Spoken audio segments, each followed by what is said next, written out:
Doot. All right, Rockfin, let's do your thing. I'm just waiting on you. All right.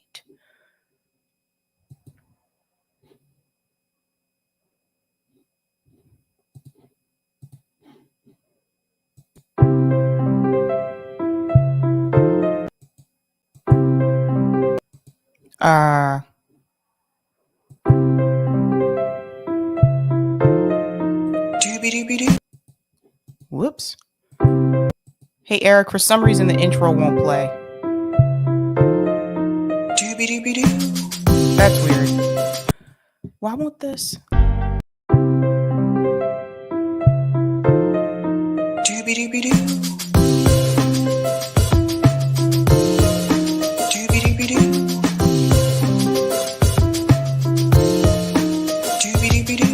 I'm your host, Sabrina Salvati.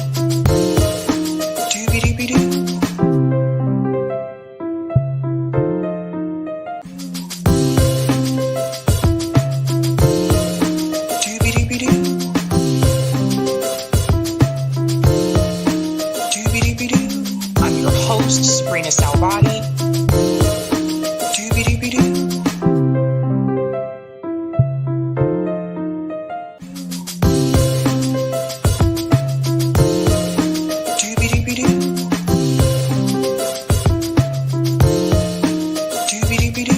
I'm your host, Sabrina Salvati. All right. Happy Monday, ladies and gentlemen. I hope you're ready for an exciting show. Welcome to Sabby Sabs podcast. I'm your host, Sabrina Salvati. If you are new, I want to let you know that Sabby Sabs podcast is a part of Revolutionary Blackout Network. You can catch me there on Thursdays for the roundtable and Friday for the Sabby show. And you can catch me here Monday, Tuesday, Wednesday, and Friday. I hope you guys enjoyed our anti-imperialism summit over the weekend.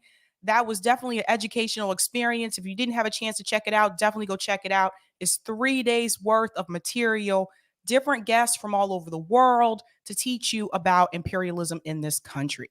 I want to give a shout out to everyone watching on YouTube, Rockfin, and Twitter.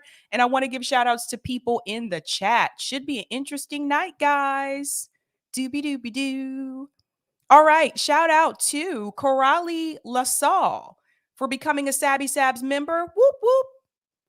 Whoop, whoop. Thank you so much and welcome. Shout out to Hannah G says, oh no, not CLYBURN. Oh yes, Jim CLYBURN is back in the news. Shout out to Little Rock Elevators. This Saturday, Fish Fry CLYBURN is literally having a fish fry. Instead of giving people better health care, taking care of homeless, he gives us a damn fish fry. Yeah, for those who don't know, I used to live in South Carolina. I went to college in South Carolina, and Jim CLYBURN's like fish fry is like a big deal there. I remember when I first like moved there, I was like, what is a CLYBURN and what's a big deal about a fish fry? I mean, you can fry your own fish. Shout out to Miguel who says peace. Greetings, Samuel GSI says F CLYBURN, people need more than a fish fry. 100%. What's going on? The Traveler says, can't wait to see what Uncle Ruckus said about Obama. Oh, man. That's another name for CLYBURN for people who don't know. Shout out to Gamer and Ganja for Life says, hello. Greetings, Gina G says, hey, Gamer. What's going on? Delthea Simmons, who's a Sabby member, says, hey, everybody. Good Monday to you. Doobie-doobie-doo. Shout out to Lawrence Johnson, who's also a Sabby member, says, doobie-doobie-doo. What's going on? Angela says, recovered from the summit weekend and ready for Sabby. Awesome. I'm so glad you got the chance to check it out. What's going on? Little says, doobie-doobie-doo. Shout out to Yipper99 says, don't invite the squad to any rallies. They are the Andy Dicks of movements. Yikes. Shout out to CBC Voter says, OMG, 15.2K subscribers. Yes. Oh my God. I almost forgot to mention that to you guys. Guys, I broke 15K. I finally got there. Like, yeah, that happened over the weekend, apparently. And then I woke up this morning and I was like, holy crap. Like, things just really kind of took off. So welcome all of you that are new. Shout out to Ashura says, Sabby, your video on Jimmy finally cracked 100K after 3 days. Congrats. Oh, wow. Thanks. I can't take credit for that though. I think it was more so the subject that was at hand. Shout out to Hash Rebel says, "Hi gamer, you're here too." Gamer, you're popular in the chat. People really like you. Shout out to Flash Flood Area 3 says, "Howdy." Greetings, Where a Pilgrim says, "Hey everybody." What's going on, Mr. X says, "Hello all." Shout out to She's Black says, "I hope some people show up to the fish fry and call him and the Democratic Party out." That would be a dream come true, She's Black. That would be phenomenal. He doesn't do well with that, by the way. When activists approach him, he doesn't do well. Last time I saw a video of that, he told them to go back home. Not kidding. Shout out to Greg Bruce, who's a Sabby member, says, "Congratulations, Sabby. Thank you so much." Shout out to Eric T. Red, says, "Sabby Rising," who's also a Sabby member. Thank you. Thank you all. All right. Quick shout out to everyone who is a Sabby patron. Thank you so much for your support. I really appreciate it, you guys. All of their names are listed here. If you want to become a Sabby patron, I have 5 categories: members, Sabbies, Sabsters, Sabinators, and the ultimate. Here they are. And I want to give a special shout out to new Sabby patrons: Jeffrey Hyde, Mike Karas, Adam Gunnarsson, and Teresa. And their names are also scrolling across the bottom of the screen. Welcome. What are we talking about tonight? Let's go ahead and get into it. I want to share my thumbnail with you guys. Should be a fun night. All right, tonight we are discussing Glenn Greenwald versus Brian Stelter. What did Brian Stelter say to upset Glenn Greenwald? That should be an interesting story. I'm also going to talk about Jim Clyburn blames Obama. Uh-oh. And last but not least, I'm also going to discuss Van Jones calls out DEMS. So this is pretty much the call out show tonight. This is going to be very interesting. I want to get started with this Jim Clyburn story. So let's go ahead and get into that. Now, Jim Clyburn recently has been complaining about the Democratic Party having low poll numbers because we're headed into midterms. And he has people to blame. One of them is Barack Obama. So let's get into it. And this is coming from Business Insider. I'm going to try not to laugh. Oh, I got to connect to Type VNC. I forgot to do that. Sorry, Eric. I'm going to try not to laugh, but here we go. We're going to do it. Representative Jim Clyburn says Hillary Clinton would have won in 2016 if Obama had nominated a Black woman to the Supreme Court. Oh, buddy, here we go. It's everyone else's fault except for Hillary Clinton, you guys. House Majority Whip Jim Clyburn said that former Secretary of State Hillary Clinton would have won the 2016 presidential election if former President Barack Obama had nominated a Black woman to the Supreme Court. Now, this is according to The Hill. While speaking with the newspaper, the South Carolina Democrat brought up Obama's nomination of now Attorney General Merrick Garland for the vacancy that arose after February 2016 death of Associate Justice Antonin Scalia. I think that might be misspelled. Antonin Scalia? I thought that was okay. I'll always believe that if this had been done when Garland's name went up, that Hillary would have been president. All you have to do is look at voter turnout. Look at Hillary Clinton's turnout. I just think the Black vote would have been much more incentivized in Michigan, for instance, and other places that I think would have made a huge difference. It would have given her a much better message to run on. Okay. Let me go on a little bit further. I have some things to say about that. While Democratic presidential nominees previously won the pivotal states of Michigan, Wisconsin, and Pennsylvania in every election from 1992 to 2012. Clinton lost all three in 2016. And decreased turnout among Black voters, coupled with the collapse among rural white voters, doomed her candidacy. Had Clinton won all three states instead of former President Donald Trump, she would have won the White House. Let's talk about something here for just a second, and then I'll go back to the article. So many people want to blame everybody else for Hillary Clinton losing other than Hillary Clinton.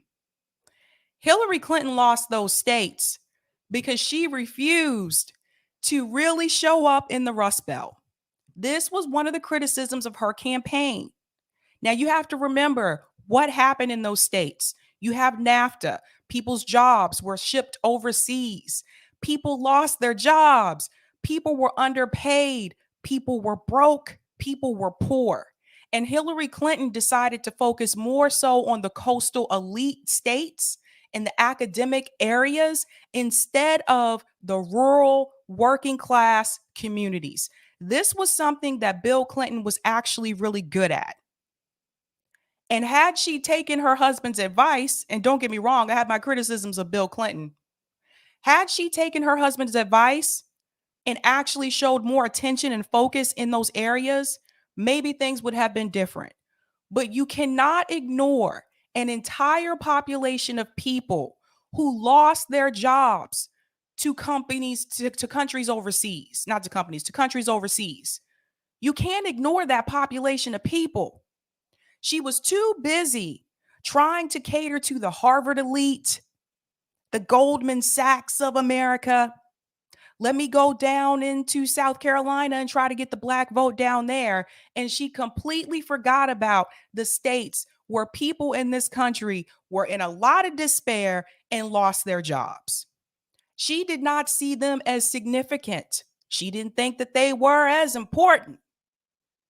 And now people like Jim Clyburn, they want to blame everybody else but Hillary Clinton. If they're not blaming Russia, it's Bernie Sanders' fault. It's the left's fault. Now it's Barack Obama's fault because he didn't nominate a Black woman to the Supreme Court. This is another example of the Democratic Party using identity politics to try to incite the base, because they really believe that that is what works. That's what people want. I don't think people who lost their jobs in Michigan and Wisconsin really cared that much about getting a Black woman on the Supreme Court as they did about their jobs, getting their jobs back, bringing manufacturing back to those places. I'm pretty sure they care more about that. You have a city like Detroit where they've closed so many schools. Rome told me they closed over 40 schools in Detroit.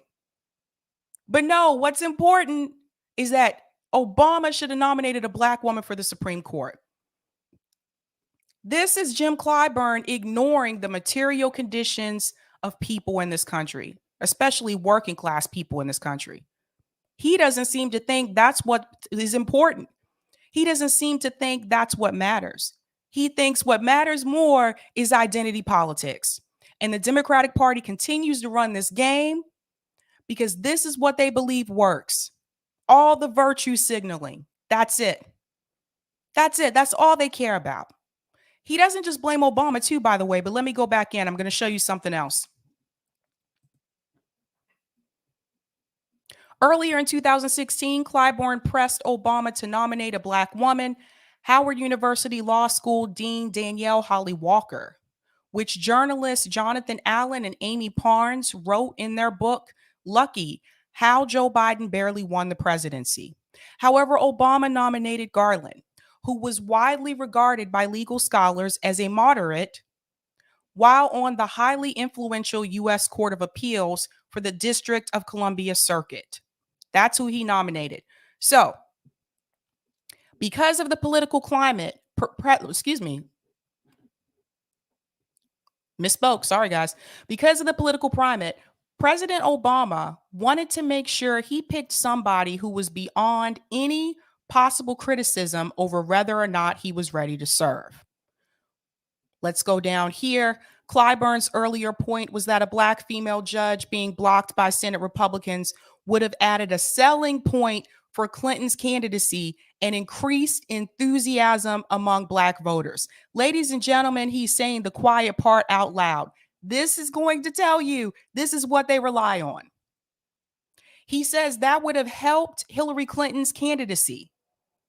Shouldn't Hillary Clinton have already had a strong campaign and not have to depend on identity politics for her to win? If she would have focused on the issues, if she would have focused on the working class and poor people in this country, it would have been a different story, but she did not do that. She focused on identity politics. Her whole slogan, I'm with her. That's what it was all about. And in a time in this country where people wanted better wages, they wanted better jobs, they wanted to have a decent living, she decided to focus on identity politics. That's why she lost. It's not because of Russia. It's not because of Bernie Sanders. It's not because Obama didn't select a Black woman for the Supreme Court. It was because she ran a poor campaign based on identity politics and she ignored working class and poor people in this country. That's why she lost. But he's not just blaming Barack Obama. Wait for it. Wait for it. He's also blaming progressives. How many of you knew this was coming? Here we go. Here we go. Jim Clyburn blamed progressives for alienating white voters in 2020, saying racialized voting caused Democratic losses in the House. So again, now he's talking about the Democratic Party as a whole, and he's saying that this is part of the problem. Now it's the progressives' fault. And I'm going to show you something about 2016 in just a second. But let's go into this.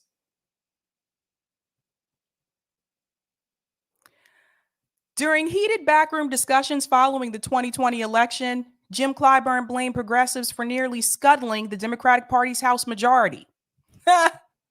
By the way, this is going to be in his upcoming book. So here we go. Despite President Joe Biden winning the popular vote by 4.5 percentage points, House Democrats lost 13 seats in the same election and entered 2021 with a tight 222 to 213 majority. Those losses quickly became a source of tension among congressional Democrats. Host of the world famous Clyburn fish fry, world famous, this is funny. Clyburn has served as the House Majority Whip since 2019. He pointed a finger at his party's left wing in the diplomatic but unmistakable terms. This is what he said. Racialized voting hurt Democrats nationwide in the form of racial backlash that pushed white voters towards the GOP. Here we go. Oh my God. He said, whether or not you were going to run on Medicare for all or defunding the police or socialized medicine or whatever, I would hope that we would sit down and have some serious discussions about how to approach these campaigns. Let me come out for a second. See what I was telling you guys? At the end of the day, it's all about what the party wants. It's not about what the individual politicians want. Here is Clyburn telling everybody we need to sit down and talk about how we approach these campaigns. See? Let's go back in. When I hear this from my colleagues, what I hear is stop pushing for what Black folks want. People of color, folks that are living in poverty. Now, this is coming from Rashida Tlaib. And that we need to appeal to a certain number of people, suburban people, and to shut up. Clyburn's office did not respond to insiders' requests for comment ahead of publication. Of course not.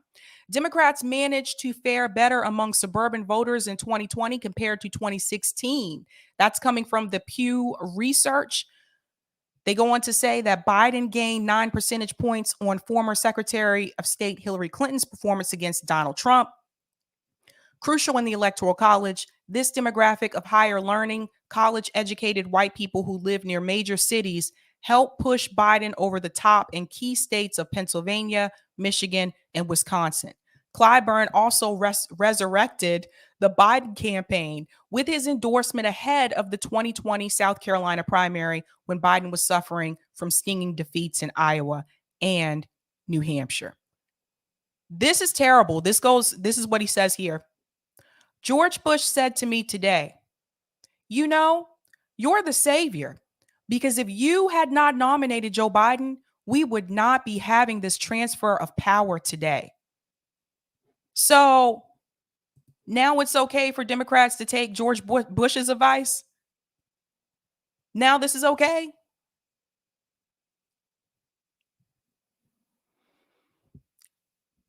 The Democratic Party doesn't want us to talk about Medicare for all. They don't want us to talk about defunding the police. And CLYBURN has been very much outspoken about that.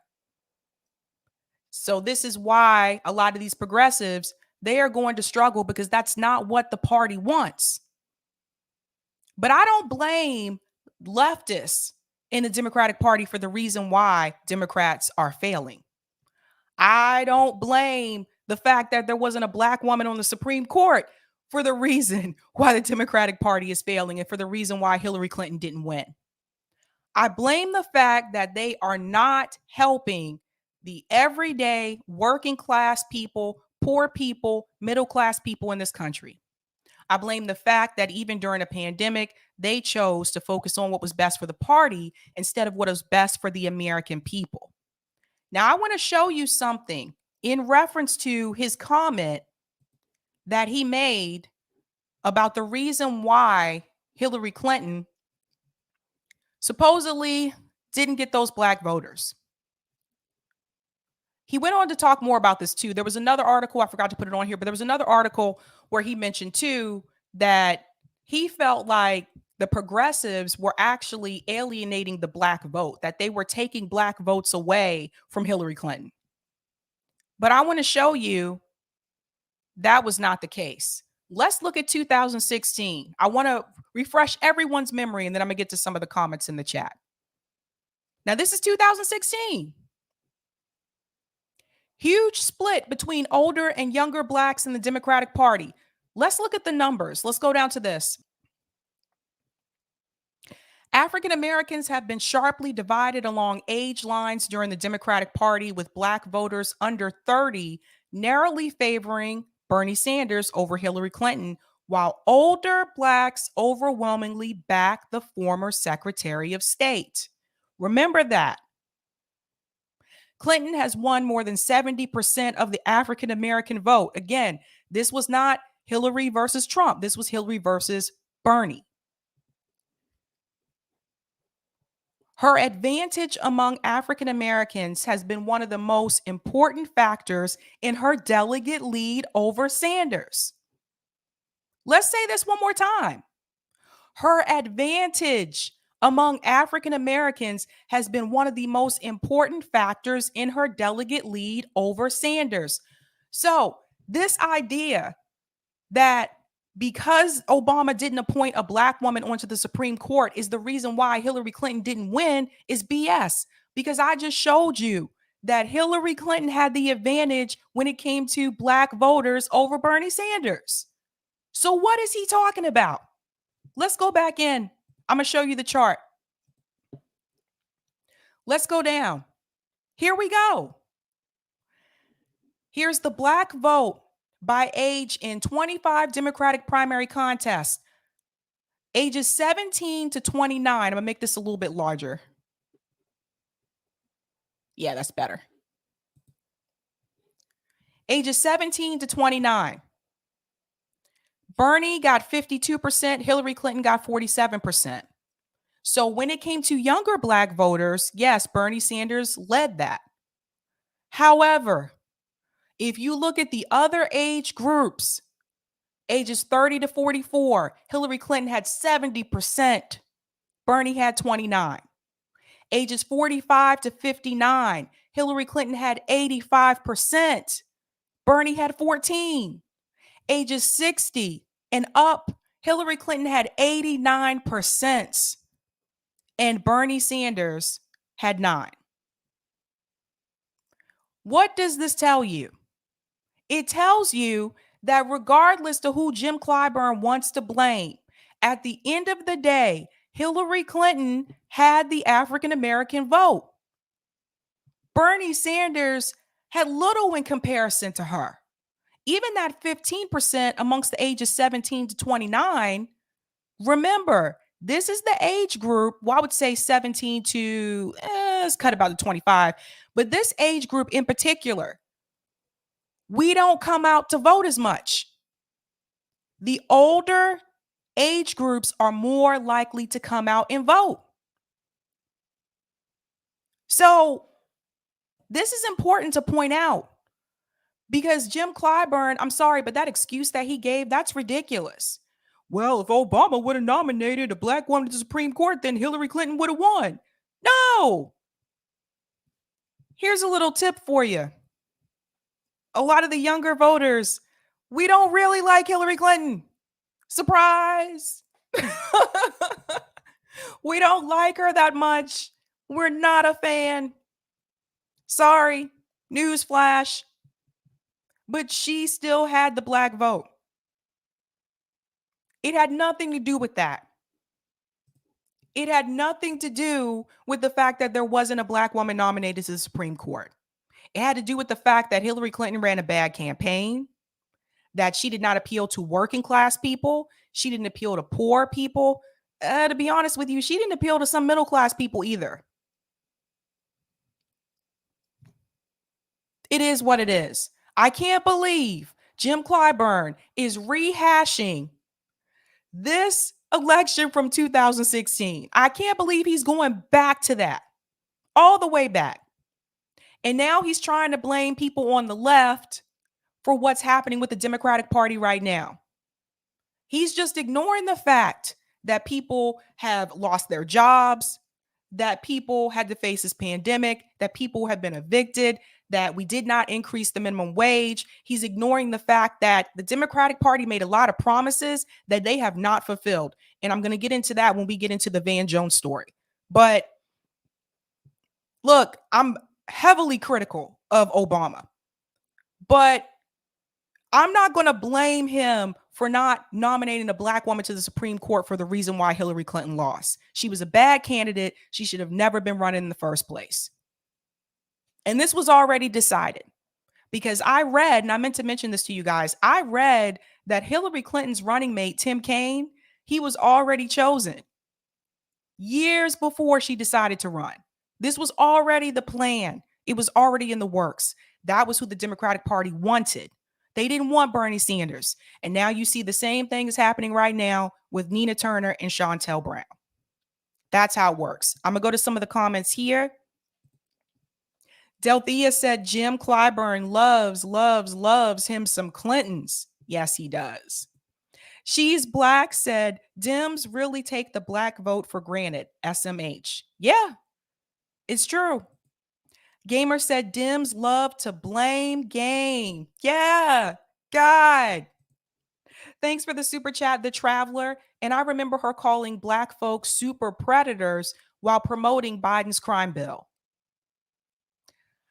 How quickly some people forget. Thank you so much for that. Thank you for the super chat, Andrew. Is Clyburn honestly this stupid, or does he realize he's full of it and is hoping the media will spin this for him so Dem voters believe it? Good point, Andrew. Thank you for this super chat as well. The person Clyburn wanted, what was her views? Good point. Good question. Delthea said, Gamer, Clyburn lies so much, he had to get someone else to call his dog. Willem said, who's left to blame? They just don't get it.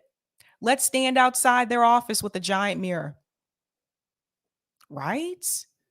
And they were considering Hillary Clinton again, by the way. They're considering her again. Colin said, Uncle Ruckus strikes again. Dun, dun, dun. Thanks for the super chat, The Traveler. Hillary's VP was also anti-abortion, right? And somehow the Democratic Party was okay with that.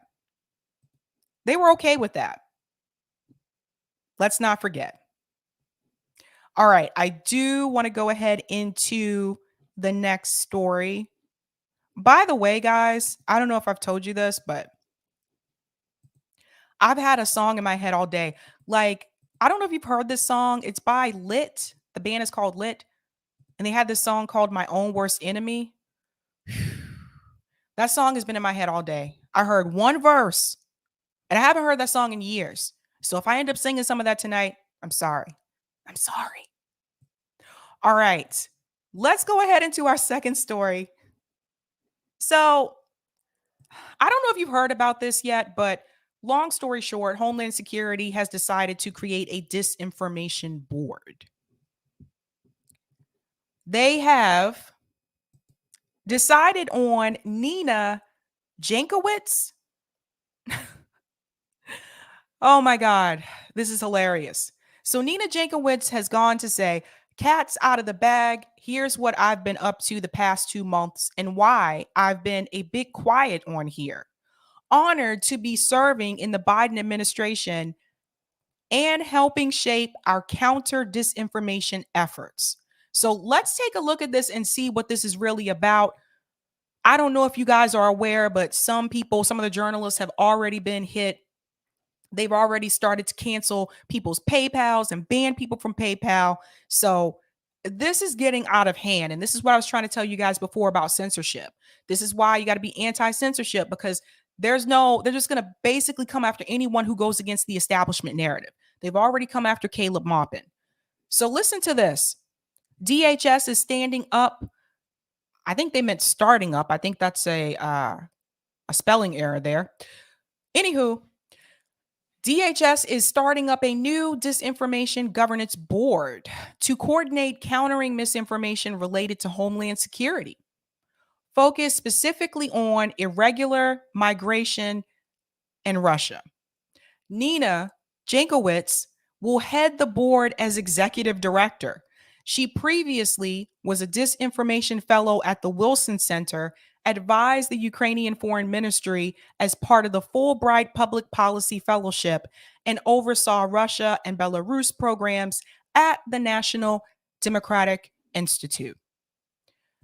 So I wanted to tell you about that because that takes us into our next story. So Glenn Greenwald had some things to say. Let me scoot out here. All right. Let's go to Glenn Greenwald. So he decided to call out Brian Stelter. Listen to this, and I'm going to show you the video from Brian as well. The level of historical ignorance, sheer stupidity, and corporate serving malviolence required to believe the U.S. security state is trying to combat disinformation rather than aggressively spread it is so extreme that no words in the English language suffice to describe it. Now, he is speaking in reference to this clip here with Brian Stelter. I'm going to show you that in just a second, but let me finish up what he said here. But that someone who was given the job title of journalist by the HR department of Warner Brothers Discovery Corp can read a story about Homeland Security creating a disinformation board and celebrate it as common sense shows not only why CNN is dying, but why it deserves to. Ouch.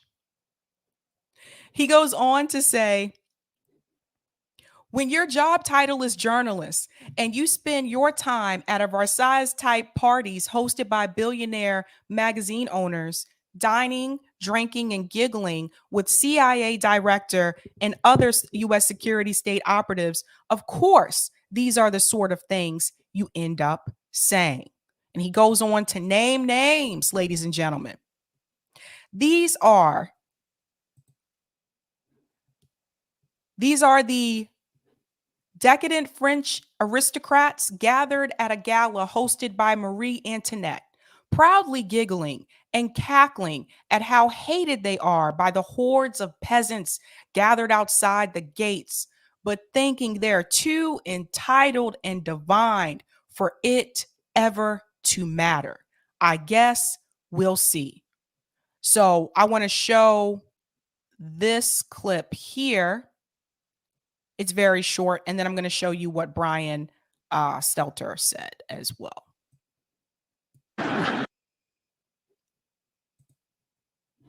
Listen to this.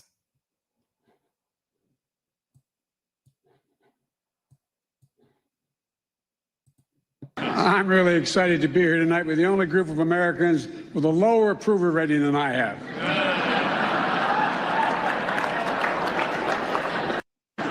I'm really excited to be here tonight with the only group of Americans with a lower approval rating than I have.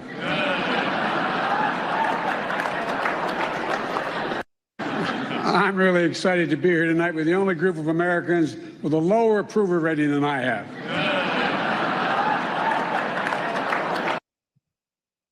It's not even funny. Like, seriously, it's not funny. But I want to take you back to show you what Brian Stelter said. Like, Joe Biden's laughing at that like it's ha ha ha ha. No, dude, that you suck. That means you're doing a horrible job. Listen to what Brian Stelter had to say. Here in the U.S., there's been an uproar about this disinformation. Now, I'm going to play this full video, and then I'm going to chime in, and I'm going to point out the propaganda. So I don't know why this keeps disappearing. Okay, so listen to this. Recent days about the Department of Homeland Security setting up what they call a disinformation governance board. This has been mostly a Fox World story. It could come up earlier today on CNN State of the Union, but I don't think people know what it is and what it isn't. And there's just been a lot of right-wing uproar without knowing what it is. So are you aware of this at all? What is this all about? Aware of it, and I think the first thing is that it's a board, exactly as we say. It is meant to bring together people to coordinate a lot of the efforts inside of DHS. That means law enforcement, that means emergency services like FEMA. They've all been doing counter-disinformation efforts for a while to give us accurate information about human rights abuses, but also about disasters and where people can get assistance. So coordinating that activity, making it speak with one voice, and being a stronger advocate to tech companies and engaging the public and academia, that's really what they're after. But hold on, that sounds like common sense. But when I Google this, all I see is like Joe Biden's Ministry of Truth, and they're going to, like there's this incredible backlash to something that sounds like basic government bureaucracy. It is basic government bureaucracy. And around the world, what we're asking for governments to do is to step up more and to play a bigger role in advocating for people. The big litmus test is civil society included? Is the media included? And so far, everything we've heard about the board, which is new and just started, shows us that that is the intention, is to be fully transparent and to demand more from our government in terms of how they protect us from disinformation and enable us to have information that protects our country and advances our ability to survive in a major incident, for instance. Okay. Let's break this down. Let's walk through it. Let's go through it one more time.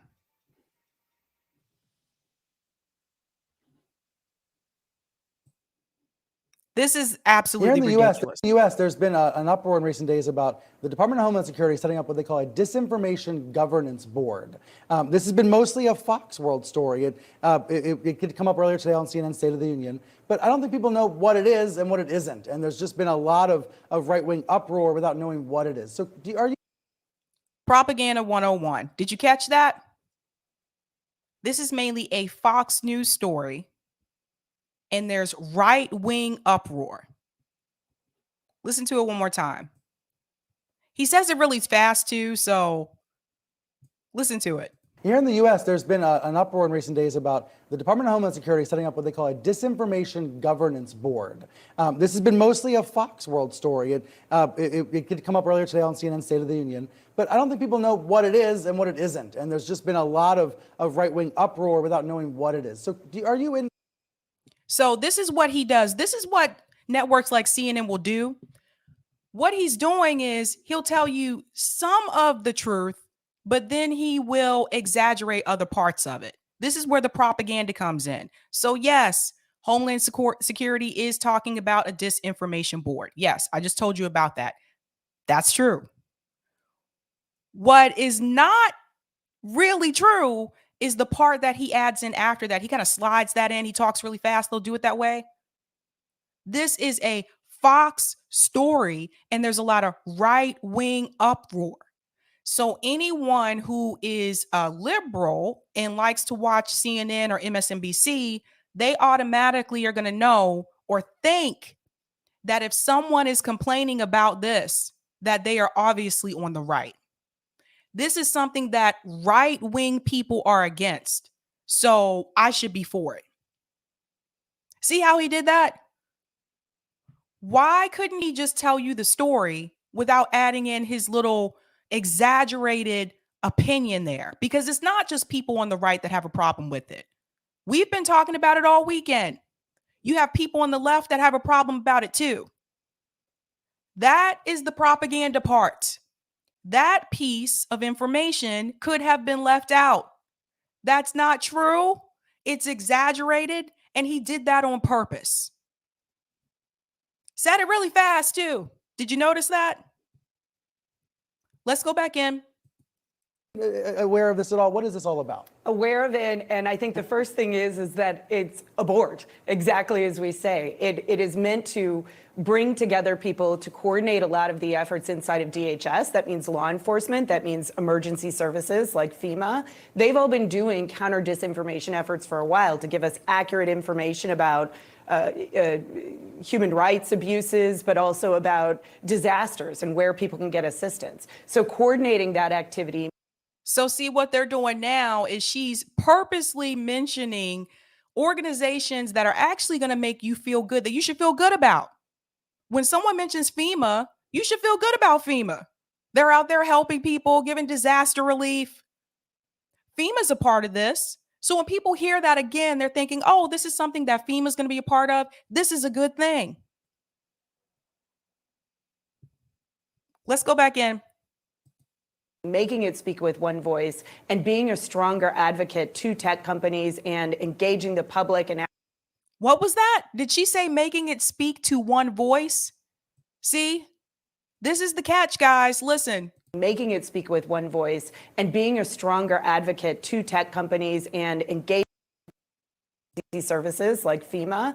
They've all been doing counter disinformation efforts for a while to give us accurate information about human rights abuses, but also about disasters and where people can get assistance. So coordinating that activity, making it speak with one voice, and making it speak with one voice. They don't want alternative voices. They want one voice. They want one narrative. And anything outside of that, they will dismiss it. They will consider that to be disinformation. She's saying the quiet part out loud, but because they're speaking pretty quickly in this video, that's something you may miss. This is why I oftentimes, like when I watch these news clips from mainstream media, this is why I watch them over and over again. This is why when I read articles, I'll read them over and over again. Because if you just watch it and you're not really paying attention, you don't pick up on it. This is how the propaganda works. She mentioned FEMA. She said disaster relief. She said human rights issues. Leaving out the censorship part. But all of those sound like good things. If you don't know a lot about this and you're listening to what they just said and you hear those words, that sounds great. Oh, this is great. These are all these organizations, human rights issues. Yeah, we need to know about that. Yeah. And you'll miss the piece where she said one voice. That's what they want. Let's go back in. Being a stronger advocate to tech companies and engaging the public and academia, that's really what they're after. But that sounds like common sense. But when Did you hear that? Let's play it one more time. She's going to tell you again what they are really after, so pay close attention. So coordinating that activity, making it speak with one voice, and being a stronger advocate to tech companies and engaging the public and academia, that's really what they're after. Again, she's saying the quiet part out loud, being an advocate for tech companies, engaging with academia. That's the plan. Long story short, they want to try to tell tech companies what they can and can't have on their platforms. Now, she didn't say all of that, but that's what she's saying.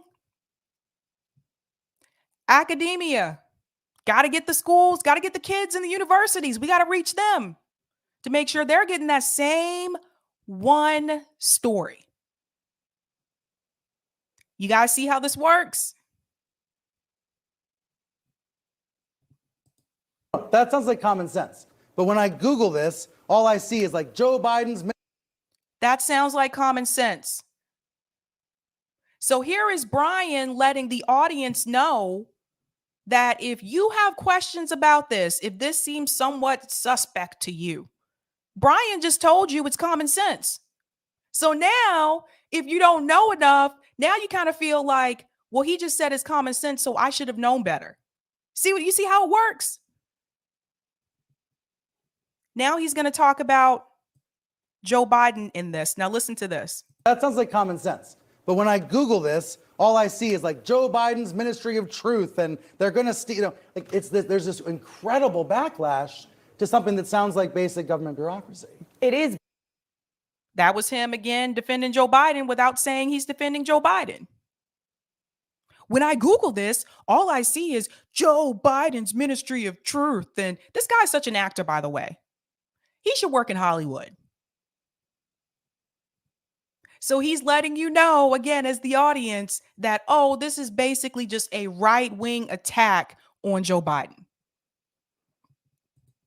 Basic government bureaucracy. And around the world, what we're asking for governments to do is to step up more and to play a bigger role in advocating for people. The big litmus test is civil society included? Is the media included? And so far, everything we've heard about the board, which is new and just started, shows us that that is the intention, is to be fully transparent and to demand more from our government in terms of how they protect us from disinformation and enable us to have information that Whoa, whoa, whoa, whoa. We got to go back.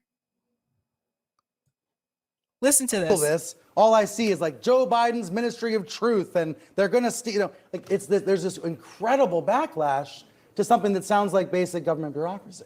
It is basic government bureaucracy. And around the world, what we're. Now, she just confirmed it.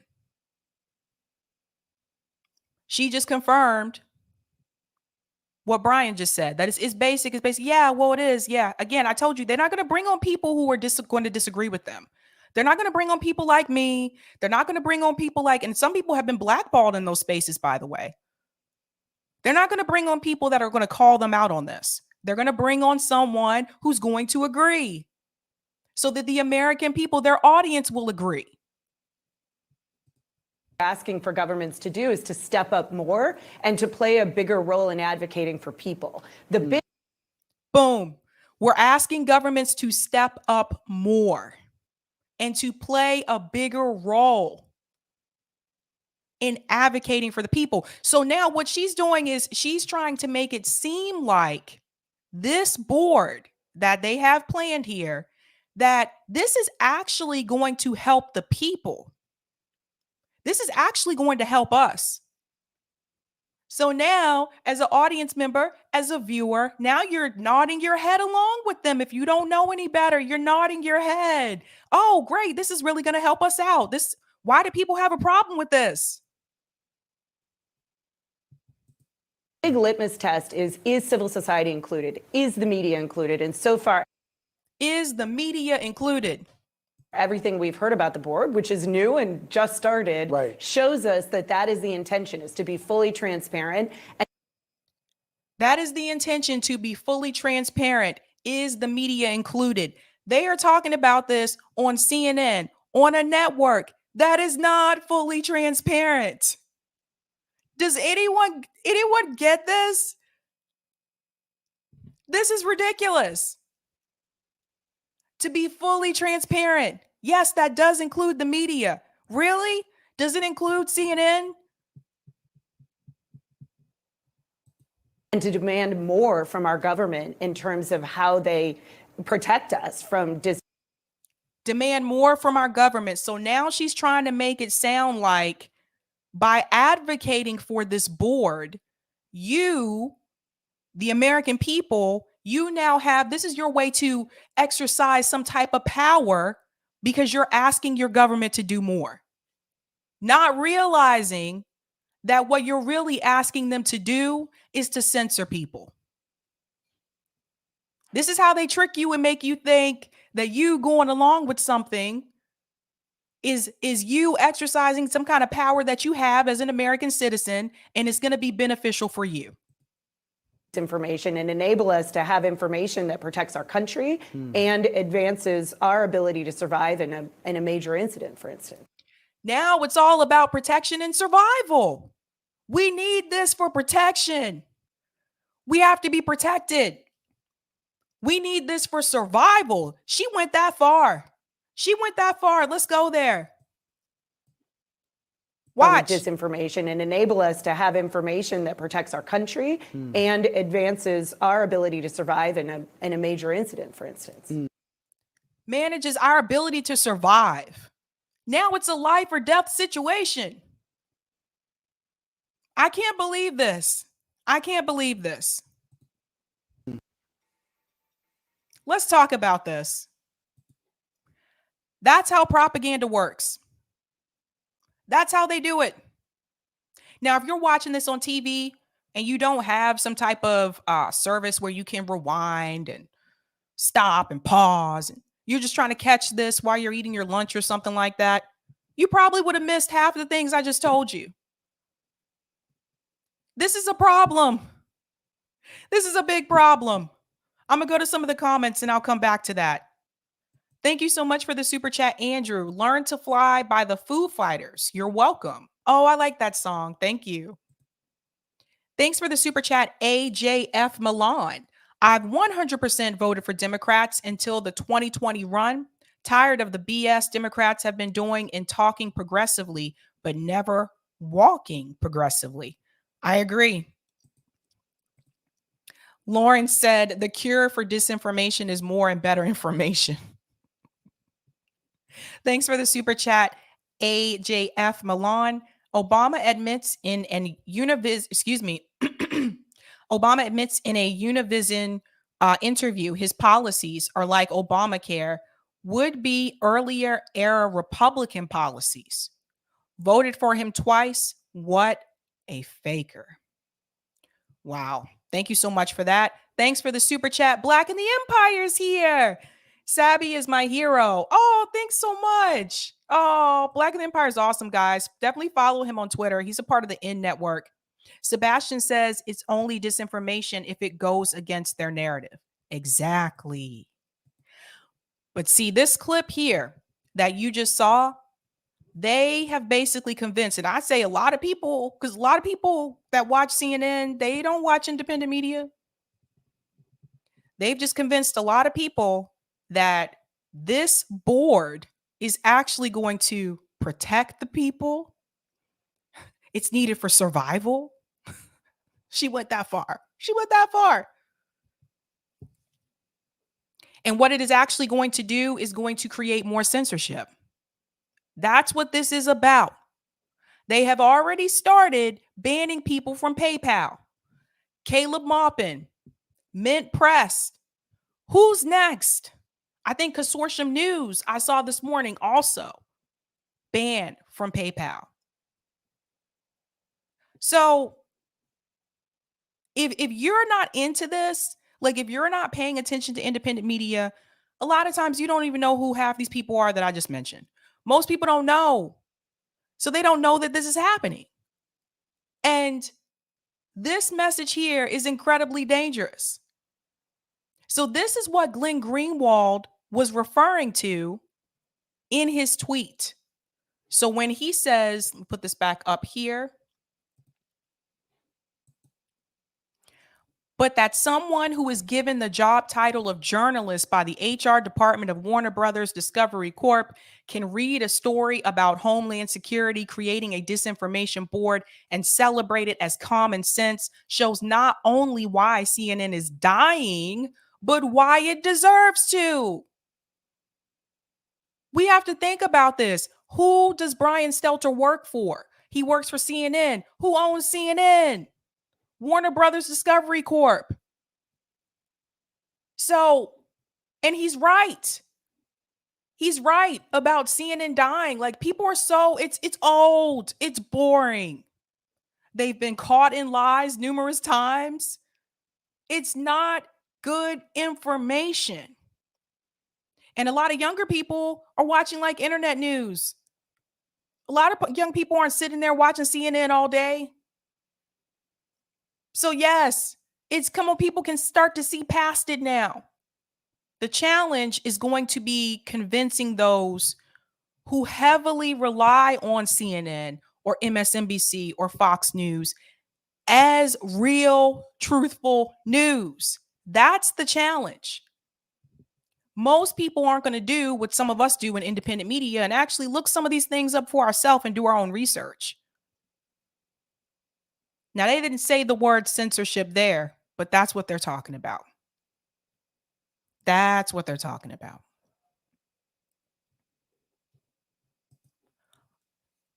Gudmunder said, did Medhurst get banned off PayPal? I haven't heard that one, but I can check after the show.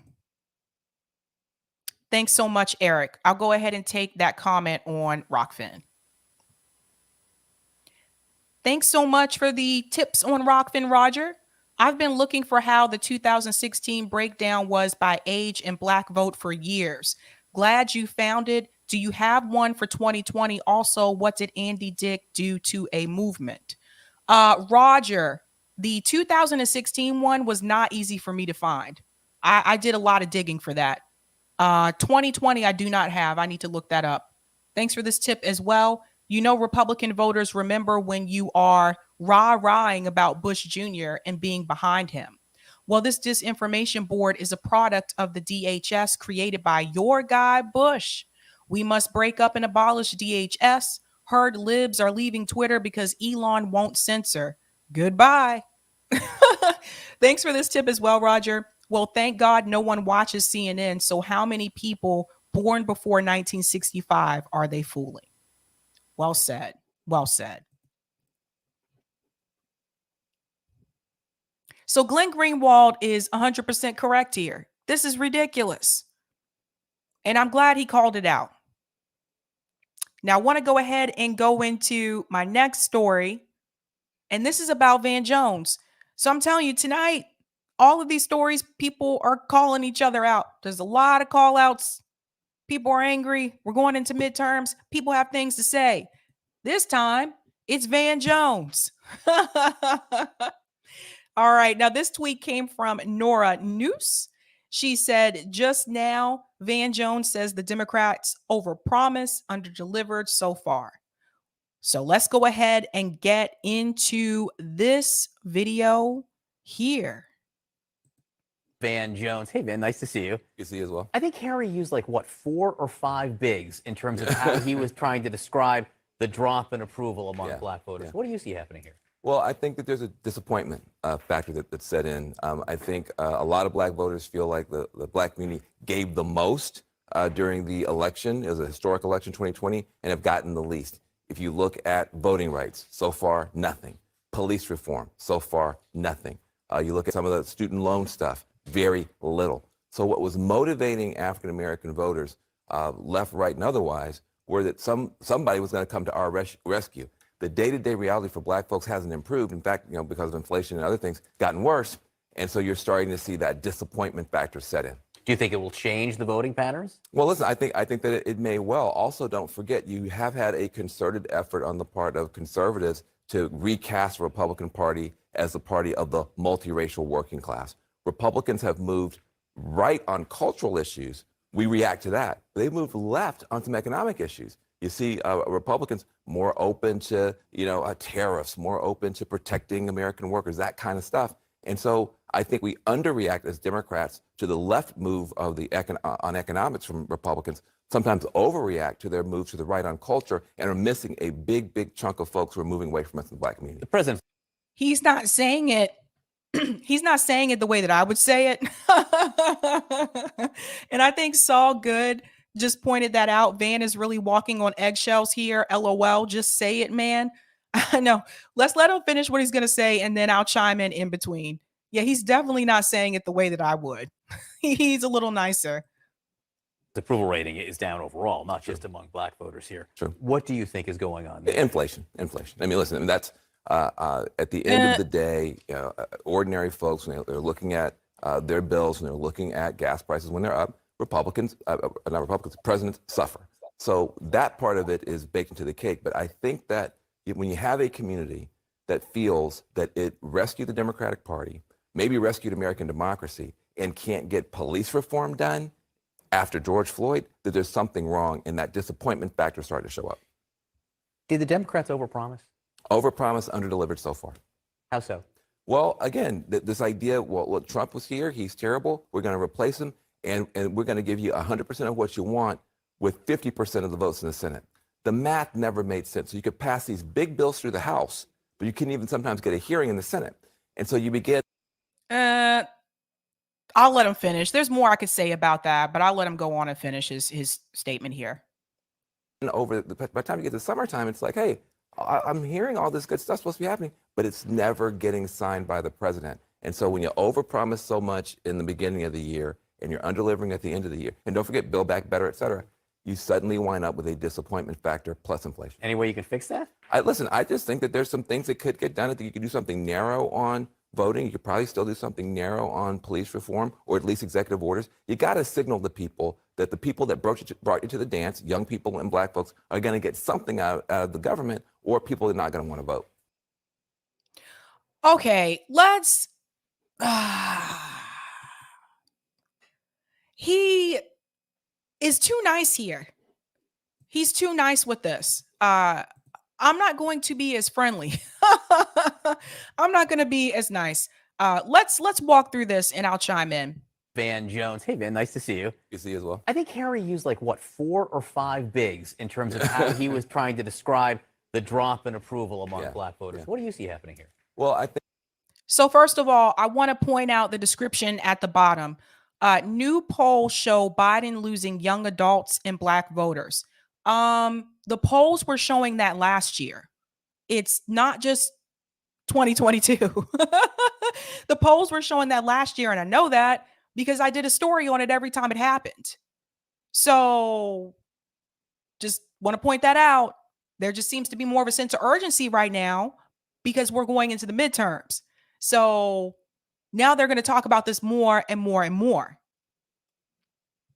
I think that there's a disappointment factor that's set in. I think a lot of black voters feel like the black community gave the most during the election. It was a historic election, 2020, and have gotten the least. If you look at voting rights, so far, nothing. Police reform. But even when it comes to voting rights, let's...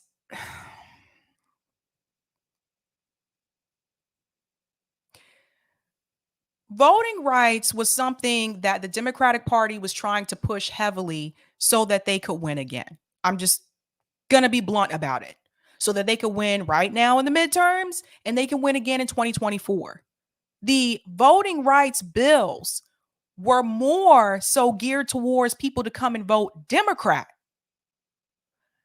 It's not voting rights for whoever you want to vote for. That was the problem that I had with, for example, the voting rights bill make it harder for you to vote for independent candidates. It makes it harder for you to vote for third-party candidates. The goal with that was to make you come out and vote Democrat. That's why they were pushing it. Reform. So far, nothing. You look at some of the. In reference to police reform, I think he mentioned that just a second ago. There's something I want to say about that. So far, nothing. Police reform. So far, nothing. You look at some of the student loan stuff. Very little. So. All right, let's touch on police reform for a second. I keep hearing people mention this in mainstream media, and there's important things that they're leaving out. In reference to police reform, body cams were a part of police reform. I just want to point that out. The problem is that police officers have been known to turn the body cams off. That's the problem. And this is why I continue to say that police reform doesn't work. We've tried that already. Some people also add in the George Floyd Policing Act. I talked about that bill last year, and I pointed out to people that in that bill, the police actually get more funding. But there's something here that he is not saying and that I would have said. He talked about police reform. He completely leaves out the fact that some of the, especially younger Black voters, are not happy with the fact that Joe Biden is giving more funding to the police, especially after his State of the Union address, when he exclaimed that on national television. We're going to fund the police. Fund the police. We're going to fund the police. That didn't go over too well with a lot of younger Black people. I'm just telling you. And Van Jones doesn't mention that.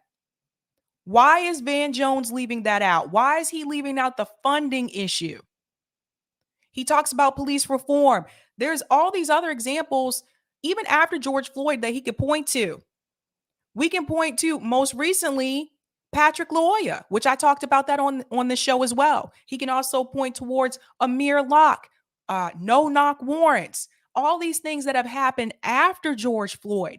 But if you notice, Van Jones does not mention anything about funding the police. He just mentions police reform. And that's because the Democratic Party is not, as Nancy Pelosi said, is not going in the direction of defunding the police. They want to fund the police. Now, Van Jones, he's good on some things, but at the end of the day, he still backs the Democratic Party. So he still wants you to come out and vote Democrat. So he's careful here. He's going to point out some of the mistakes, but he's not going to slam them. He's not going to kick them in the face. He's not going to go hard and go all in, because at the same time, he still wants you to come out and vote for the Democratic Party. They know how to play the game. Let's listen to more. What was motivating African-American voters, left, right, and otherwise, were that somebody was going to come to our rescue. The day-to-day reality for Black folks hasn't improved. In fact, because of inflation and other things, gotten worse. And so you're starting to see that disappointment factor set in. Do you think it will?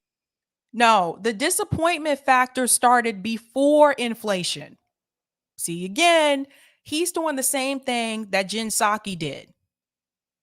They're still trying to blame it all on inflation. People were disappointed and the poll numbers were significantly low starting last year. Before all this happened, before inflation, people were upset. People were pissed. Even after this whole American Rescue Act, even after the child tax credit, which they stopped earlier on, people were still not in favor of Joe Biden and the Democratic Party. I need to go back and go through all those videos again and just compile those little clips where I went through all those polls. People were still not happy. But Van Jones, again, he's going to try to do the same thing that Jen Psaki did and blame it all on inflation. It's not just about inflation. How about the fact that during a pandemic, the Democratic Party, they didn't even want to give people health care. What? They didn't even want to give people health care. They didn't want to increase the minimum wage. They didn't want to do anything for the American people. They couldn't even give us a full stimulus check. They had to reduce the amount. That's how cheap they are. Change the voting patterns? Well, listen, I think that it may well. Also, don't forget, you have had a concerted effort on the part of conservatives to. Oh, hold on. The day-to-day reality for Black folks hasn't improved. In fact, because of inflation and other things, gotten worse. And so you're starting to see. What are the other things? Like when he says because inflation's and other things got worse, what are the other things? What is he talking about? Why didn't he mention those other things? What are the other things that got worse? He should say that. That disappointment factor set in. Do you think it will change the voting patterns? Well, listen, I think that it may well. Also, don't forget, you have had a concerted effort on the part of conservatives to recast the Republican Party as the party of the multiracial working class. Republicans have moved right on cultural issues. We react to that. They've moved left on some economic issues. You see Republicans more open to, tariffs, more open to protecting American workers, that kind of stuff.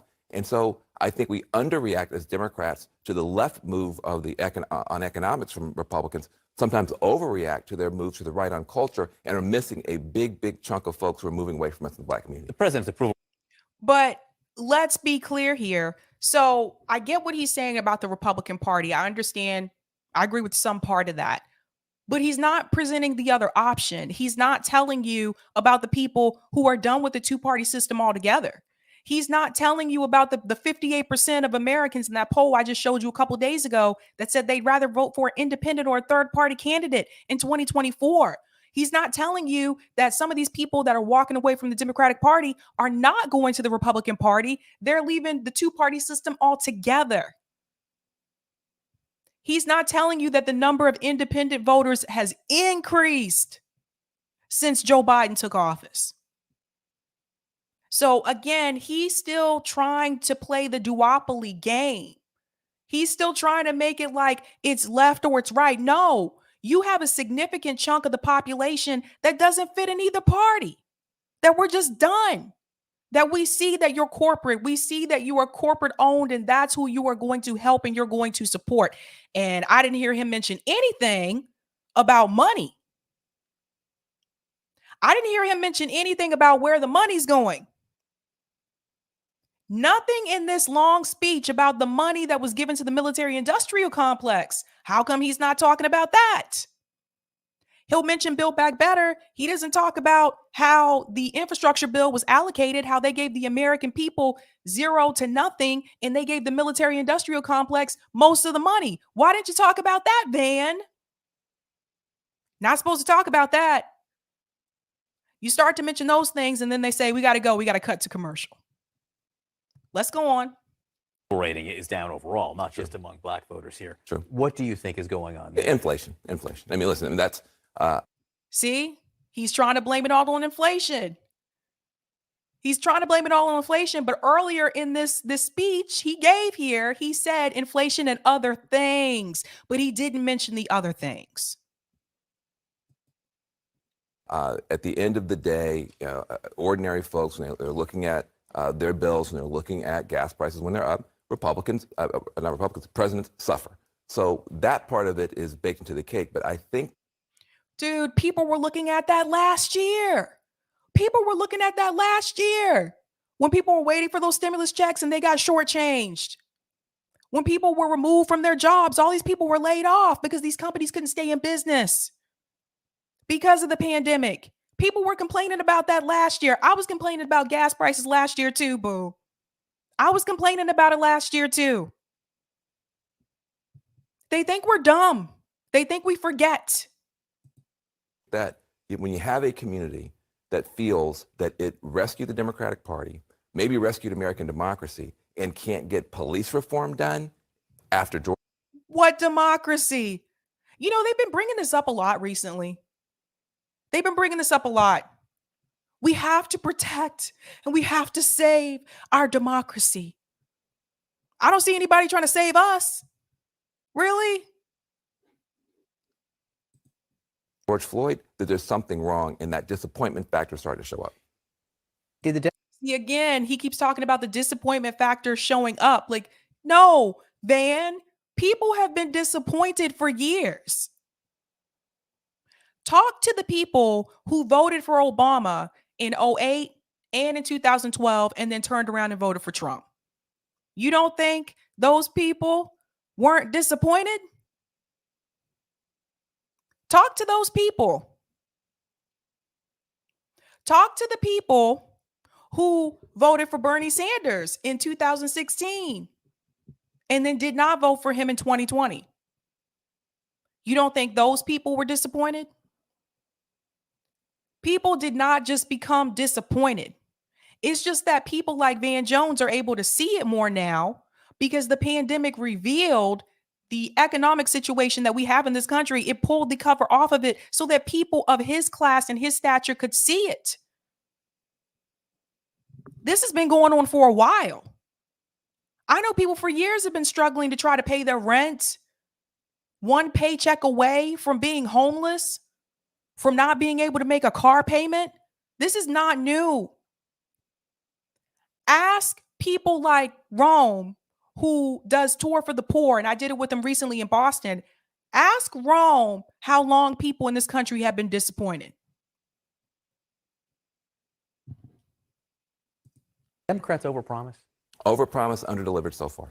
How so? Well, again, this idea, well, look, Trump was here, he's terrible, we're going to replace him, and we're going to give you 100% of what you want with 50% of the votes in the Senate. The math never made sense. So you could pass these big bills. Now he's going to blame it on math. Let's just talk about some of the things that were promised that Joe Biden can do with executive order. He mentioned student loans earlier. Joe Biden can do that by executive order. I noticed he did not mention health care. Hello. Medicare for all, Joe Biden can do that by executive order. So some of the things that were promised had nothing to do with the math that's in the Senate. Somebody had nothing to do with that. It's not like Joe Biden has not done any type of executive orders. He's already done some executive orders. So the fact that he just tries to blame it on, well, the math didn't add up. You got this number in the Senate. So even if it passes in the House, the Senate can still whatevers. What about the things that Joe Biden promised that he has not done that he could do by executive order? What about that, Van? Through the House, but you can even sometimes get a hearing in the Senate. And so you begin by the time you get to summertime, it's like, hey, I'm hearing all this good stuff supposed to be happening, but it's never getting. He says you couldn't even get a hearing in the Senate. So here's the thing. You think those politicians that have been in DC for all these years, that have been there for decades, don't know how this works? They know how it works. They know what it takes to get a hearing in the Senate and the process and the procedures that you have to go through to get these things done. They know how to do that. They know how it works. Van Jones is careful here in his rhetoric because he's not pointing fingers. He's talking about the overall picture. He should have pointed fingers at Joe Biden. He should have pointed fingers at Nancy Pelosi. Call all of them out. All of them. Let's stop talking about this party as if it's just this mystical cloud that people don't exist on. Call them out by name. Signed by the president. And so when you overpromise so much in the beginning of the year and you're underdelivering at the end of the year, and don't forget Build Back Better, et cetera, you suddenly. No, but in reference to overpromising, politicians do that all the time when they campaign. They make a lot of promises. They're not going to get all those things done. That's a part of the game. And Van Jones knows that. Call out the real problem. Why are they not doing those things, Van Jones? Why are they not trying to give everybody health care in this country? Why are they not going after big pharma, Van Jones? Why? Because Wall Street controls DC. That's why. Because the politicians are just puppets. That's it. They're not really. Eric, I'm going to see if I can pull up that picture that I used before. I think you saw it on here before. Remember that picture where I showed people the class structures? It's a pyramid. It shows everybody the class structures pyramid. Because I have new people now, and I really wanted to show people. I should have did this earlier. I'm sorry, you guys, but welcome to Sabby Sabs channel. I really wanted to I want to show people where the politicians actually sit, because what'd you say? Yeah, I'll show it. Okay. You know how to find it? I'm gonna go to some of the comments while you do that. Hit that like button, guys. That really helps me with the algorithm. I forget to say that sometimes. My bad. But yeah, definitely hit that like button if you can. Laura said both parties are liars. They will never do for the people. Boom. Eric says, oh, I see. Math is the problem. LOL, right? Delthea said the right to vote for one of two evils, not a right I asked for. Named my taco. I found out about Sabby Sabs from Jimmy Dore's channel, and I have been loving the content. Keep it up. Thank you so much. Name my taco. Robin said, like the stream, everybody. Robin. Shout out to Marlene, who's a new Sabby member. Welcome. Whoop, whoop. Sulamoon says people wanted police reform and reparations. All we got was kente cloths and a holiday. Oh, Thank you for the super chat, Andre. I love your show. You're the best of lefty YouTube. Oh, thanks so much, Andre. I don't know if I'm the best, Andre. I try. Thanks for the super chat, the traveler. Rescue Democracy. He said, knowing the DNC argued in court, they can rig primaries and are a private corporation. Drop the mic. Thanks for the super chat, John T. The truth is never the game being played because it is the people being played. Well said. All right, I have that pyramid. I want to show you why they're just puppets. So I talked about this a couple of months ago. It's called feudalism then and now. So on the left-hand side, you have medieval feudalism. On the right-hand side, you have corporate feudalism. I want to show you there's not that much of a difference from the past. At the top, well, let's start at the bottom. At the bottom, nope, I'm starting at the top. Sorry. Again, if you're new, welcome to my show. All right, medieval feudalism at the top. And this is by rank. You had the monarchs. Now, this included the kings, the queens, and the emperors. Under them was landed gentry, dukes, earls, barons. Under them, clergy, archbishops, priests. Next is royal ministers, chancellors, constables, and sheriffs. Under royal ministers are the merchants. Now, these are your traders, your exploiters, East India Company. And then you had the vassals, which was tenant farmers and military officers. And at the bottom was everyone else, peasants, laborers, conscripts. Now, let's fast forward to modern day, where we're looking at corporate feudalism. At the very top, you have the central bankers, Federal Reserve, Bank of Japan, ECB. Again, they are at the top. Next, you have the big banks, JP Morgan, Goldman Sachs, Lloyd's. After big bankers, you have the corporate elite. Now, these are the Fortune 500 and the multinationals. Guys, when it comes to elected officials, they're in the middle. They're all the way down here. All the way down here. And this is presidents, MPs, representatives. This is where your political officials sit, ladies and gentlemen. Underneath elected officials, top bureaucrats, commissioners, secretaries, and judges. Under top bureaucrats, top professionals, doctors, entertainers, and clergy. And ladies and gentlemen, this is where most of us sit. Everyone else, workers, students, soldiers, at the bottom. You see the problem? The people that we vote for, that we put in office, these little peeps right here, they are puppets. They answer to the people above them. They answer to the corporate elites, which again, that's Fortune 500 companies. Corporate elites answer to the big banks, JP Morgan, Goldman Sachs. And let's remember, some of the politicians in DC have donors, such as JP Morgan and Goldman Sachs. Remember, Hillary Clinton was funded by Goldman Sachs. So, and then the big banks answer to the central bankers, the Federal Reserve, the Bank of Japan. This is why nothing gets done for us, guys.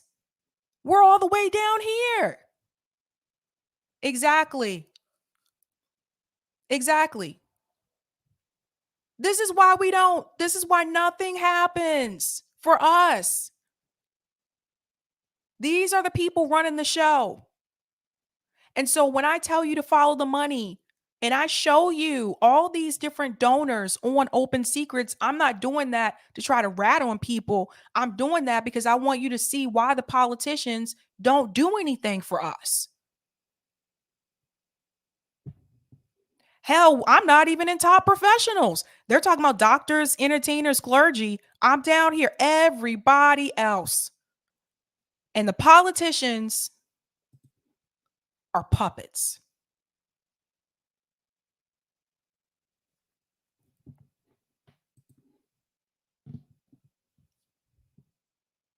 It's a sad reality, but it's true. Is that something you wanted to show me, Eric? No? Okay, I thought you were trying to show me something. Thanks for the super chat, KDK7. I'm done with the Democratic Party, and new parties do not seem like the answer. I'm for occupying the Green Party. New fan, love your takes. Thank you so much. I appreciate that. Thanks for the super chat. That's Mario. Miss Felony Strutter says, I am trans. I am under the pyramid. It's just a reality, you guys. Now, there are some people who are out there who are trying to help.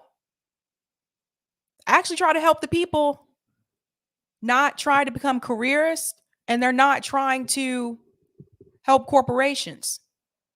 So I want to give a shout out to Rome for his tour for the poor. So Rome was able to raise enough money to get 10,090 diapers over the weekend. So for those who don't know, Rome does do tour for the poor. Here are boxes and boxes of diapers here. He travels across the country, giving out food, clothes to homeless people. Obviously, those of you, if you have kids, you probably know that diapers are expensive. I only know that because every time I had to go to a baby shower, my mom told me, like, get them diapers, like, because that's expensive. So shout out to Rome, like, doing the damn thing. If you really want to help tour for the poor, you can donate. Don't do it through PayPal because PayPal's being an ass. I'm sorry, but they hold people's money. They don't give it to them. These are just some of the things that we do over at RBN. So Rome had a barbecue giveaway in Detroit. Again, just giving food and stuff to homeless. Like, this is what we need. This is what we need. We need more people to do this. Rome does have a Cash App. And in fact, I can pull that up in just a second. Let me remove this because I did tour for the poor with Rome in Boston. And I'll tell you where I put that Cash App here somewhere. Oh, it's Cash App. It's Tour for the Poor. Tour for the Poor. $sign Tour for the Poor. I put it in the chat. So yeah, he has Detroit. I know he's got other cities that he's going to play. I told him Chicago would be a good one. But he travels on around. Like Rome went on Skid Row, giving out clothes and food to homeless people, like with CJ and stuff like that. So that's something that happens for people immediately, not us trying to like wait and vote to get politicians in and just to see if they are actually going to do what they say they're going to do. Like, some people don't have time for that. And I think we're at a point in this country where the sense of urgency has increased. So one thing, one way that you can help in your own community, go to mutualaidhub.org. This will show you all these different mutual aid organizations across the country. If you don't want to get involved in a mutual aid organization and you want to do your own thing, you can start your own mutual aid organization. You don't have to don't necessarily donate to another one. These are some of the things that people need. I can tell you from what I learned, like on the ground: socks, hygiene products, food, preferably food that they can keep for a while if necessary. But tents were a huge one. Those went pretty quickly. And the reason why they go quickly is because the police come in and they do sweeps of like the homeless communities. And then when they do that, sometimes they take their tents because they're assholes. I'm just being honest. That's just how they are. But That is one thing I would do differently. I would increase the number of tents that we had. But get out there and help people in your community, man. Get out there and do it yourself. We got to stop waiting on like other people. The number of times I see GoFundMe's for medical expenses, for surgeries on social media, and I see the president of the United States giving more money to countries abroad or giving money to the military industrial complex. And we have people in this country, one of the wealthiest countries in the world, and they can't even afford medical expenses. The system is so corrupt. It's so corrupt. So I don't want to argue with people about who we should put into the Democratic Party or who should run for the Republican Party. I don't care.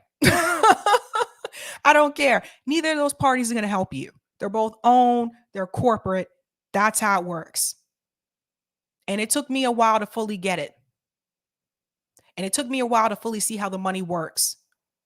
But once you see how it works, then you understand why they don't do anything for us. Thank you for the super chat. Send the text to Rome. He's good people. Thank you so much for that. Yes, he is. Yes, he is. Shout out Lucky Burritos. Correct. Underwear, blanket, first aid kits. People need that. Those kind of things. I also want to give a shout out to Charlie and his girlfriend because they prepared like hygiene book bags where they had all those products. Angela said at the homeless shelters here, they are always saying that socks and feminine products are the things least donated and the most needed. Yes. That is true. That is true. So our job, you know, here and over at RBN is to educate people. Like, I mean, I worked at education, like I'm an educator, like that's what I do. So my goal was here is to educate you. I'm not here to try to be divisive. I'm not here to try to divide people, but I'm not the type of person that's going to sit here and lie to you when I know the reality. So some people don't like that, but it is what it is at this point. Okay, thanks. Anything you want me to show on Rockfin, Eric?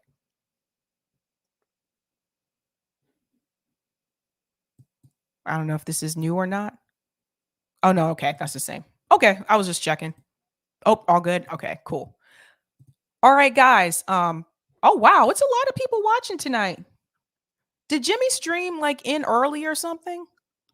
It must have ended early. All right, guys.